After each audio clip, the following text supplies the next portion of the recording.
Kaixo, kaixo, nere super txiki maiteak, zemuz gaude, gero eta boteretsuago pentsatzen dut. Ziur nago, ala dela. Gaurkoan, beste gai polit baten inguruan arituko gara. Saria orain, bai ala ez? Badakizu zertaz dijoan gai hau? Begira, duela urte batzuk esperimento bat egin zuten unibertsitateeko ikerlari batzuk Stanford unibertsitatetik hain zuzen, 4 urteko ume txikiekin, imaginatzen duzu?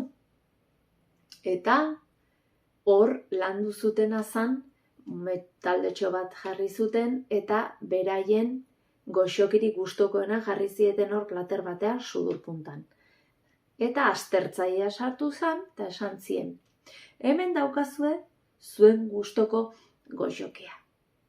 Gai balin bazeate, ordu erditxo bat itxoiteko, ni aterako naiz. Eta etortzen naizenean, 2. goxoki bat ekartzen badizuet, gai izango zareten itxoiteko. Bai? Beraz, erronka hori bota zien aztertzaileak.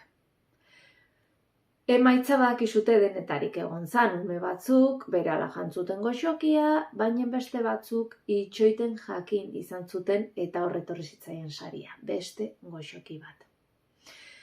Horretzan bukatu esperimentoa, handikan urte batzuk jada helduak zirenean ume hauek, egin zuten ikertu eta itxoiten jakin izan zuten pertsonak gaur egun, pertsonak helduak zirenak, harreman hobeak zituzten, ikasketetan hobeto ibili ziren, autokontrolean ere bai, eta diferentzi nabarmen bat egon zan. Beraz, erronka hau probatzeko prest?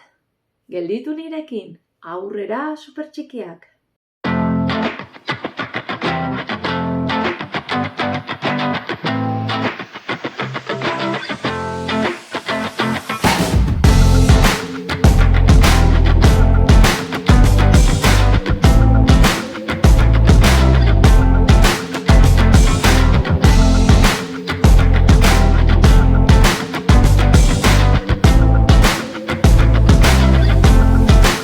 Izaten da saria atzeratzea. Helduei ere kostatzen zaigu, bazue supertxikiei baita ere, baina pixkanaka lortuko dugu. Ikasten jungo gea. Ni aurten bai, herriko festak izan direnean, bakizute atak arrantzatzeko nola da, txiringito horretan, nire seme txikiari asko gustatzen zaio hortan aritzea. Eta behin, egun desberdinetan egon geanez, egin dugu egun batean, atak arrantzatu, puntutxo batzuk emateizkizute, aukera duzu sari potologoa bat lortzeko, esaten hurrengo gunean, nahi baduzu beste atatxo batzuk arrantzatuko ditugu, eta puntu gehiago izatean, sari handiagoa lortuko duzu. Bakizute zer pasatu dan, ez dugula lortu sari handirik.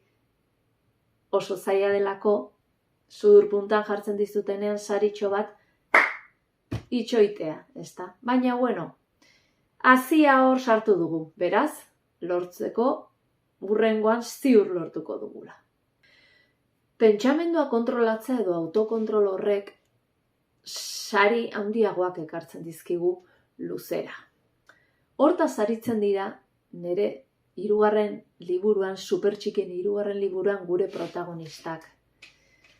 Amonaren bizkotxoarekin aurrera tatzera, puska bat jan, beste etxeko lan hau egiten batzuten 2. puska jateko aukera zutela, bai ez, nor lortzen duen bai ez, hortxe egoten dira ez da bai da. Eta ikusiko dugu lortzen duten edo ez. Egin dezakeguna da gure esfortzu hori sari batean bilakatzea. Agian ezingo da kasu guztietan, baina agian bai. Askotan, zer esaten dute gurasoek. Nota onak ateatzen baituzu, Nintendo jolas bat erosiko dugu. Edo, denon artean, 100 euro aurrezten baditugu kanpin hobeago batera jungo geha porretara. Edo, igeri egiten ikasteko esfortzo egiten badezu, piztinan eta itsasoan gozatuko dezu. Esfortzua erronka moduan sari antzeko batean bilaka dezakegu motibatuak egoteko. Animatzen zea aste honetarako horrelako erronkatxo bat egitea eta neri hemen behan idaztea, pila bat gustatuko litzaidake. Eta horren harira ere, goazen memori pixkat egitea ezin baigea erlajatu, gure sinismen mugatzaileak, kalte egiten dizkiguten pentsamenduak, hor detektatzen jarraitu behar dugu.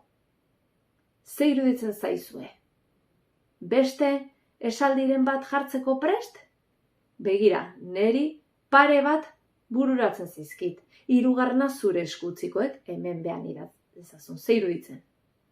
Ona nire lehenengoa. Pentsatu ezakegu, ze txarra naizen dantzan. Horren partez, jarri dezakegu. Pauso errez batzu ikasi ditzaket hasteko. Bale? Beste pentsamendu bat. Aldamenean beratzen den laguneitan, ez naiz guaia sentitzen. Horren ordez ze jarri dezakegu? Pues guaia izatea, zer da norbera izatea, ezta? Hirugarrena espero dut hemen behan idazten animatzea. Eta entrenamendu hauekin guztiekin, super txiki handi batean bilakatzen ari gea. Ekin lanari, hemen egongo naizuekin. Aurrera super txikiak.